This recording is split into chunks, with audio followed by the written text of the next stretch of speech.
ตัวนี้ลังน้อยไปหน่อยลังน้อยน่าจะไม่ลังนี้บ่บังไม่มีมาเอามาก็เจ็บแล้วมันนี่น้อยใจก็ดอกโอ้แม่นแท้อ้าวโอ้แม่นบ่แม่นเท่ามิดบ่จ้อยแท้วะ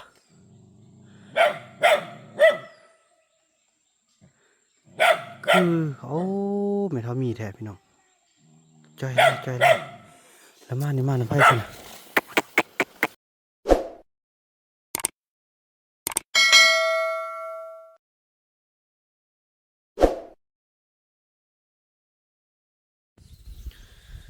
กับสบายดีทักทาย FC ของเบาบุญนำกันเบิดสุขสุขคนพี่น้องเอ้ยเนาะขออนุญาตที่ว่าได้ทักทายเบื้องเดียวเนาะเพราะว่าเบื้องหนึงจับไม้กันสั้นพี่น้องเอ้ยถือว่าตอนนี้ถือว่าเป็นการเดินทางเนาะคลิปนี้ก็เป็นการเดินทางที่ว่าต่อจากคลิป EP ที่แล้วที่พวกเราจะได้เข้าไปช่วยเหลือพี่น้องพอต้องเรื่องที่ว่าเท่าเนาะสำหรับท่านใดที่เข้ามาใหม่ก็จะยังบ่ทันรู้ว่าการที่ว่าภารกิจของเบาบุญนำหรือว่าจุดประสงค์ที่ว่าจะได้เข้าป่าในมื้อนี้เพื่อหยังก็เพื่อไปเบิ่งเพราะว่าพอต้องเรื่องหรือว่าคนป่าที่เขาเจ้าลูกแต่ป่ามาแล้วมาส่งข้าวเนาะคือหัวหน้าเผ่าเพิ่นส่งข่าวมาว่าเดี๋ยวนี้แม่เฒ่ามีที่ว่าได้ไปยุ่นแถวถือว่าอยู่บ้านอยู่เมืองแหละแต่ว่าเพิ่นก็ได้นี่เข้าป่าเพิ่นขึ้นฮอดบ้านขึ้นฮอดเมืองเก่าเพิ่นพี่น้องเอ้ยกับบ่แน่บางเทื่อเพิ่นก็สิมามืดบุญมืดเวรมืดกรรมเพิ่นอยู่ป่ากะอันนั้นก็เป็นไปตามเรื่องของกาลเทศะกันเวลาของวงกรรมพี่น้องเอ้ยเนาะบางเทื่อเพิ่นก็บัดไปในชีวิตเพิ่นก็จะได้ไปพักผ่อนอยู่ที่บ้านเกิดเมืองนอนเพิ่นก็อาจจะเป็นไปได้ตอนนี้คือว่าการรายงานก็ถือว่าเพิ่นต้องการมีไข่เนาะเบาน้ำกระเทียมเป็นที่เรียบร้อยพี่น้องเนาะต้มใส่ในเปเป็นที่เรียบร้อยมีไข่มีข้าวสารมียาสูบมีกาแฟข้าวกาแฟเรื่องกาแฟแดงนะพี่น้องเนาะเบอร์ดี้ไปเพิ่นตามที่เพิ่นต้องการแล้วก็ยาสูบอย่างต่างเนาะเพิ่นฝากความมาแสดงว่าเพิ่นก็มีความคิดฮอดคิดถึงว่าบุญนำอยู่พี่น้องเนาะส่วนเป้าหมายของพวกเฮาเนี่ยพี่น้องอยู่ทางล่างภูพุ่นแหละพุ่นน่ะขึ้นไปถึงพุ่นแหละพี่น้องเอ้ยเนาะขึ้นไปจอมถึงพุ่นแหละพี่น้องเอ้ยมื้อนี้ก็อากาศก็โอ้พี่น้องฝนตกแน่นอนเนาะจะได้ก็สู้ลุยไปนำกันพี่น้องเนาะไปพาบรรยากาศนั้นจะเป็นไปได้พวกเฮาจะได้ไปเบิ่งว่าเดี๋ยวนี้ตามหัวหน้าเผ่าบุญไทยว่าบางเทื่อเราจีพยายามคานขึ้นมาเนาะคานขึ้นมาจากภูเบื้องนั้นเนาะจากภูเบื้องนั้นแล้วก็จะมาอยู่ฝากภูบางนี้ถ้าพบอยู่ที่นี่ก็ถือว่าดีเนาะถ้าบ่พบแสดงว่าเราจะพยายามมาบ่ได้แสดงเราจะต้องเข้าไปเบื้องนั้นพุ่นเนาะไปช่วยเหลืออยู่เบื้องนั้นลุ้นว่าเราสิอยู่ฝั่งนี้บ่พี่น้องเนาะไปเดินทางพบกันต่อไปพี่น้องเนาะพี่น้องฟ้าอากาศกะคุณหมอกเนาะที่ว่าเมื่อเช้ากับฝนตกมาแต่เช้าๆแล้วพี่น้องกะแค่ได้แต่ยังมาได้ส่วนรถเฮาก็จะมาฮอดแต่นี่แหละพี่น้องเอ้ยเนาะเฮาก็สิได้ย่างไปพุ่นแหละเนาะถึงหันอยู่จุดนั้นแหละพี่น้องอยู่บริเวณนี้แหละเนาะที่ว่าจุดที่เฮาสงสัยถ้าว่าบ่าวบุญนำมาพบเพิ่นอยู่หันก็ถือว่าเป็นการโชคดีบ่าวบุญนำก็จะบ่ได้ไปข้ามไปภูบางนั้นพี่น้องก็จะบ่ได้เมื่อยหลายเนาะแต่ว่าพี่น้องเขาเบิ่งใกล้ๆนึงเด้เขาเบิ่งอยู่ในสายตาเขาเบิ่งอยู่ในจอโทรภาพจอโทรศัพท์นี่นะจะคือว่าไกลๆนึงพี่น้องย่างขึ้นนะ5 ชั่วโมงกว่าจึงไปถึงพุ่นพี่น้องเพราะว่าเวลาขึ้นเนี่ยมันบ่แม่นขึ้นซื่อเด้พี่น้องมันจะคดพุ่นคดพี่ขึ้นภูลงห้วยไปพุ่นไปพี่น้องเอ้ยเนาะจนไปถึงพุ่นละจอมภูสุดเนาะตอนนี้ก็ไม่ให้ก็ถือว่าลมละบ่เห็นละเนาะแต่ว่าเพิ่นก็เป็นบอลที่ว่าสูงสุดเด้ก็มาให้ตัวนั้นบอลที่เบาบ่นำเคยขึ้นไปอัปโหลดวิดีโอเด้เพราะมันยังฝั่งนี้จะเป็นเบื้องมีสัญญาณเบื้องอยู่ในโลกความเป็นจริงพี่น้องเอ้ยพลิกไปเบื้องนั้นปุ๊บแล้วมันบ่มีสัญญาณอินเทอร์เน็ตบ่มีไฟฟ้าบ่มีน้ำประปาพี่น้องทุกอย่างใส่ธรรมชาติล้วนใส่ธรรมชาติเปิดเลยพี่น้องฝั่งนั้นเนาะอาจจะเป็นป่าใหญ่ดงเลิกพี่น้องเอ้ยไปบ้านนี้เฮาก็สิมันเกี่ยมแล้วเด้ในอยู่ในนี่ก็จะมีธงมือธงมือเฮาจะเกี่ยมหมดแล้วพี่น้องอันนี้ต้มไข่ มีทูบมีเทียนมีมีดมีพามีไฟฉายมีข้าวมีของกินสุกมีทุกอย่างเนาะที่ว่าเฮาเตรียมพร้อมในการเดินป่าข้าวสารก็จะไปให้เพิ่นข้าวสุกก็ไปกินนำเพิ่นขอให้เพิ่นจงอยู่รอท่าบ่มุนำเนาะนั่นนี่แหละพี่น้องเอ้ย กว่าสิได้ไปฮอดไปถึงมันบ่ง่ายๆฉะนั้นเฮาต้องเตรียมหมดทุกอย่างเมื่อมันฮอดมือฮอดยามก็ให้มันเพียบพร้อมแล้วก็ท่วงทันพี่น้องเนาะเฮาจะลงนี้โค้งนี้ลงหันโค้งหันไปพุ่นโทพี่น้องเอ้ยบ่ให้บอกเลยเนาะไปพี่น้องพุ่นละไปพบกันแต่ละระยะเนาะแล้วก็ไปท่าเมืองจุเพราะว่าอันเบิ่งว่าเพิ่นมีการขึ้นว่าอีหยังต่างเนาะเราว่ากันต่อไปพี่น้องเอ้ยเดินทางกันเนาะตอนนี้เราได้เดินทางมาฮอดหน้าของพ่อว่านแล้วเนาะพี่น้องเนาะหน้าก็กำลังงามเลยเขียวงามแต่คือบ่เห็นพ่อว่านมาเถอะหรือว่าจังไดอันนี้บ่ได้เฮ็ดหน้าเลยเด้ทุกปีเพิ่นต้องได้เฮ็ดเนาะแต่ตอนนี้เขาเจ้ากาอยู่นี่ก่อนลูกกาเป็นน้ำหน้าอีลุ่มแล้วก็สิแม่นจะได้ดูดน้ำมาใส่แล้วมึงนี่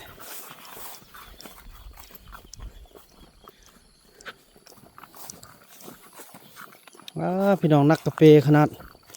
ประมาณ25 กิโลพอแล้วนี่เปเข้าเปของอยู่ของกินเปหลายอย่างอันนี้มันต้นอันนี้ต้นเต่าที่เขาเจ้ากินแทนข้าวแทนน้ำไปน้อย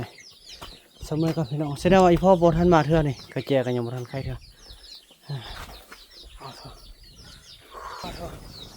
เอาไว้เมื่อยขนาดเลย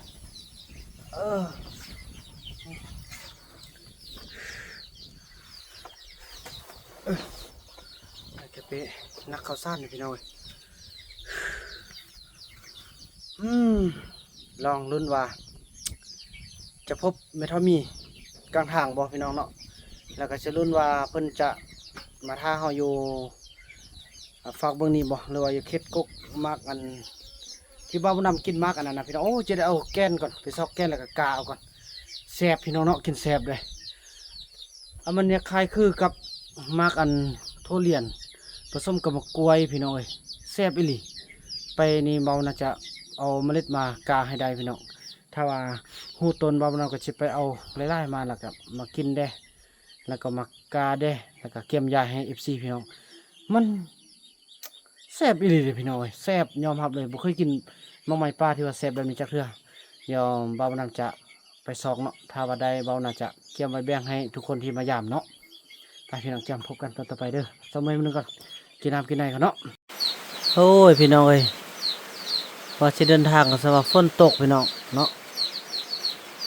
ภารกิจของมือนี่คือว่าโอ้ยยุ่งยากเลยเนา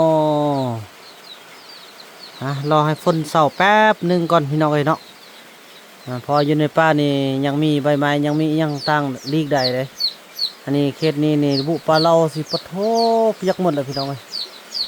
เนาะรอทาฝนเศร้าแป๊บหนึ่งก่อนพี่น้องเอ้ยค่อยเดินทางต่อเนาะแล้วก็เกือบเป็นชั่วโมงพี่น้องฝนก็ถือว่าเพิกมาเนาะไปเดินทางต่อบาทนี่คอยย่างคอยขึ้นไปพอละบาทนี่ฝนก็เศร้าละแต่ก็ยังมาเรื่อยๆพี่น้องเอ้ยประมาณเขาขึ้นไปพอละพี่น้องเนาะไปบาทนี่เดินทางว่ากันตอนต่อไปพี่น้องเอ้ยพี่น้องเอ้ยมอนี่กามาเบิ้งแม่เท่ามีขึ้นเต็นตอนนั้นเนาะน่าจะเป็นก้อนได้วะเบิ้งก้อนนี้บอกหรือว่าก้อนนี้บอกหรือว่าก้อนนี้บอกพี่น้องก้อนหินเนาะ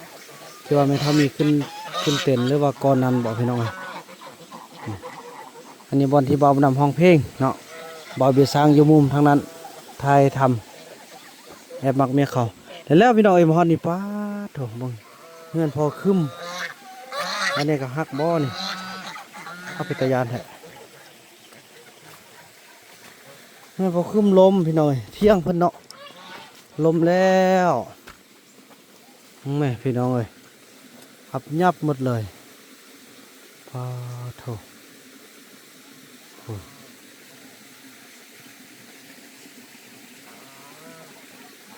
เงินพอขึ้นบ้างไปนี่จะไปบอกเพิ่นก่อนเนาะ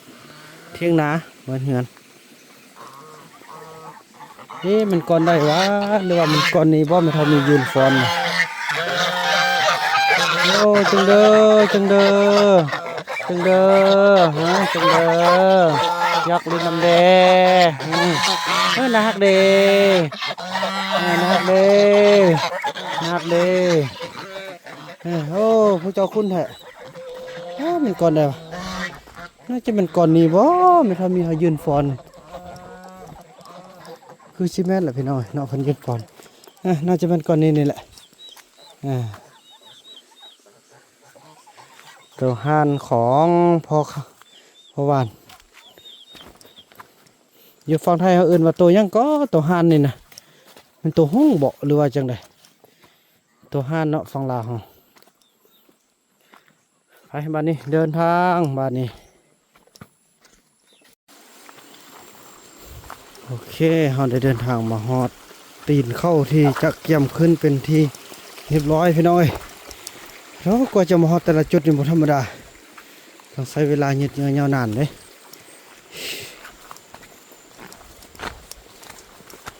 โอ้เห็นเสือบนรอดเลยขึ้นฮอดเด้ลูกเอ้ยว่าละช่วยเราที่เท่าที่จะช่วยได้มาพี่น้องบันนี้นั่งเสมอเอาแห้งนี่เกี่ยมเอาแห้งขึ้นภูก่อนเนาะขึ้นบนพักบนเสาอย่างนั้นก็ได้จังซี่แหละเสือบนรอดนี่เขาเจ้ากำลังเที่ยวไปเที่ยวมาเนี่ยมาพักมาพรเลยนี่ต้มนี่กินมีดิบเลยนี่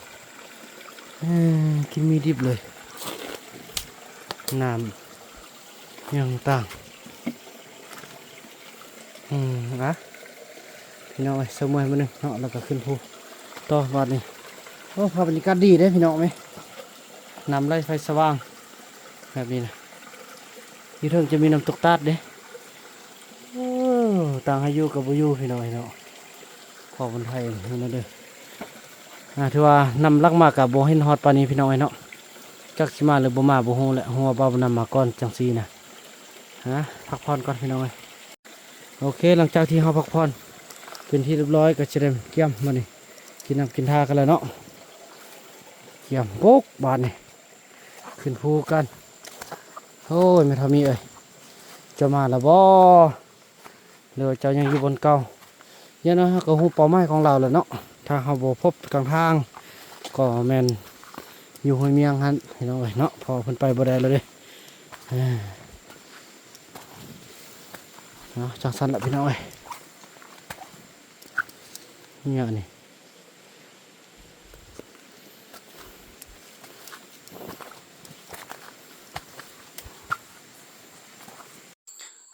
พี่น้องแล้วแลมฮอตนี่พี่น้องได้เห็นหมากไม้ชนิดหนึ่งที่กินแล้วแซ่บคือกับคล้ายๆคือกับแต่ว่าบ่แซ่บเท่าอันหมักสีเหลืองนี่คืออันหมักแฮกพี่น้องเนาะนี่หมักแฮกนี่อันนี้มันเงี้ยนกินเลยนี่เงี้ยนกินเบานำกินกี่บาทหนึ่งเนี่ยมันล้นตามนี่นะเนี่ยเงี้ยนกินหมดแซ่บเลยพี่น้องเนี่ยเนื้ออันจะเป็นอันนี้เบานำจะพี่ให้เบิ่งเท่านั้นแซ่บขนาดพี่น้องอันนี้เป็นหมักแหกเนาะนี่กินได้พี่น้องแซ่บหวานหอมนี่ต้นมันอยู่นั่นแหละต้นแซ่บขนาดพี่น้องกับนี่สิมาเลาะเก็บให้อันน้องนกกินก่อนเนี่ยนะ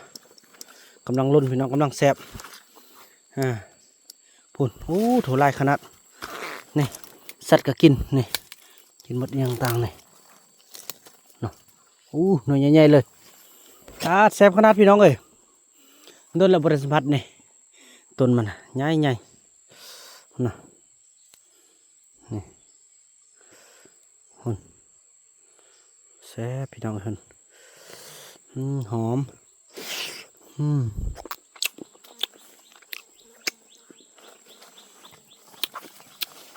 แซ่บอีหลีเด้อ กินกับธรรมชาติอยู่กับธรรมชาติจังซี่แหละถือว่าอันนี้มันยาดีตังทรงต้นไม้ครอบจักรวาลหรือว่าไม้แอบเข้าเรื่องชนิดมักไม้อยู่ในป่านะพี่น้องถ้าสิ่งใดที่ว่าสังเกตง่ายๆเด้อถ้าว่าสิ่งใดกินได้นะจะมีมด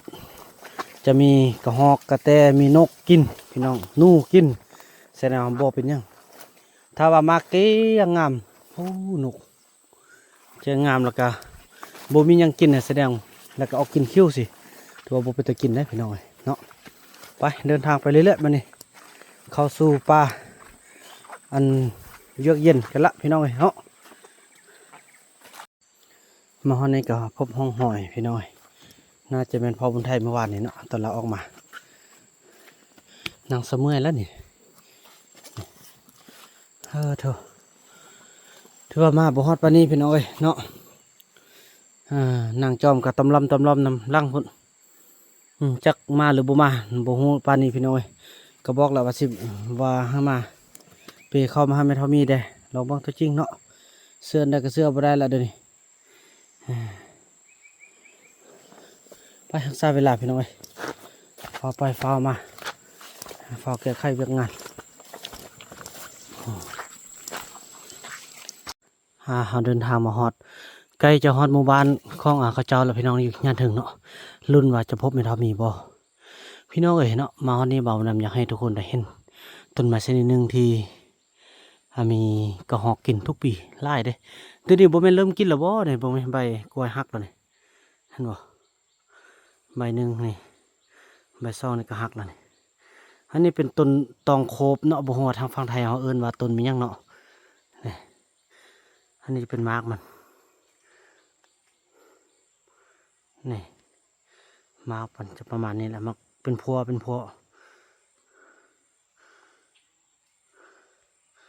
เริ่มสุกแล้วบ่โอ้เริ่มสุกแล้วแม่นละนกก็กินกระหอกก็กินพี่น้องเนาะกินแล้วนี่ใบไม้หักเลยนี่ตัวนี้ก็หักแล้วตัวนั้นก็หัก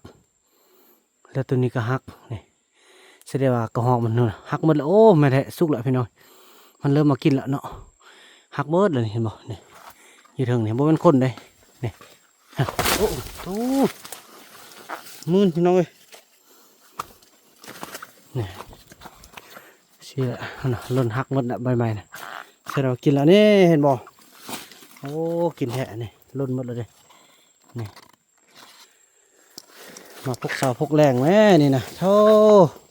บวิดละมือละ4-5 โตนี่กระหอกเลยพี่น้องเนี่ยต้นมักต้องโคบซ่องต้นบักใหญ่สุกแล้วพอดีเลยเนาะนี่ไปลุ้นกันเบิ่งว่าไม่เท่ามีเฮาซีมาฮอตนี่แล้วบ่จะบ่ตัดภาพเลยเด้อพี่น้องเด้อเบิ่งไปนำกันนี่มักแหกนี่อยู่ที่ก็มีนี่ต้นมักแหกเนาะมักแหกไข่เลื่อยไม้นี่โอ้บักงามบักเรื่องเลยพี่น้องเรื่องห้อยคือมอนไข่นี่นะฮอดแล้วนี่สว่างสวายโอ้นายูอีลีเย็นดีแต่เบิ่งแม่เฒ่าแพทย์แม่เฒ่ามีเฮามาแล้วบ่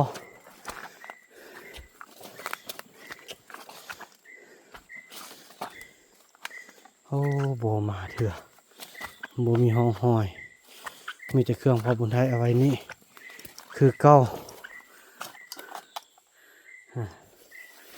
โบมาเถอะ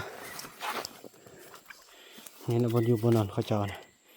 นั่นตำดินกินตำทรายนั่นนี่แหละ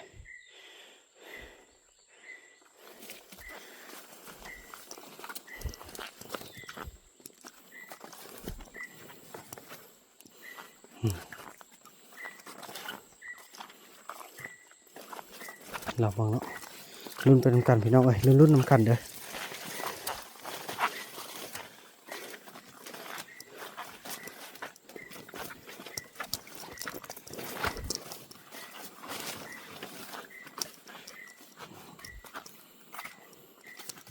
นี่ก็เก่าแล้วไปเถอะมักยากไปหุ่นบ่แม่นหูละบ่นี่ทางมาทางนี้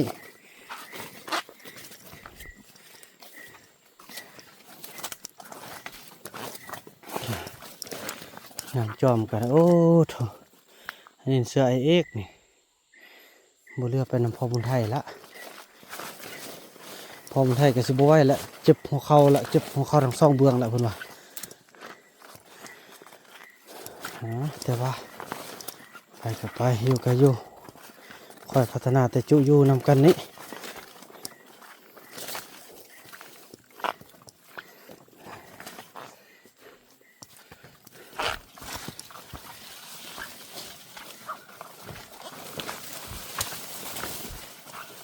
นี่หอยตัดเนี่ยตัดโอ้เสียงปลาถูกเงินไม่ไหมนึงพี่น้องเว้ยผู้ใดมาอยู่นี่สินะไม่เท่ามีมันนี่แล้วตี้นี่พี่น้องเว้ยแสดงมีคนอยู่แท้นั่นนี่ใบตองยังไม่ไหมอยู่แล้วก็เสียงมาเลยโอ้ไม่เท่ามีอยู่นี่เด้อ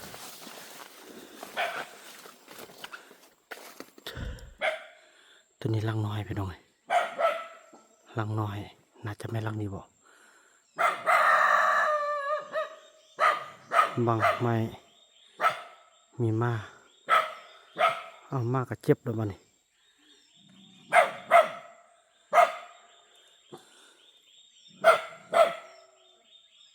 โอ้แค่แน่พี่น้องเห็นบ่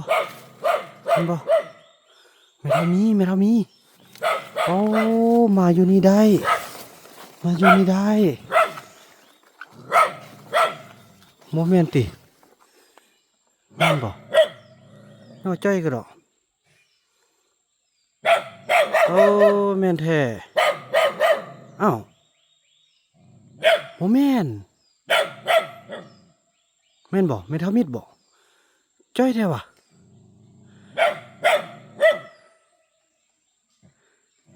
คือโอ้แม่นเท่ามีแท้พี่น้อง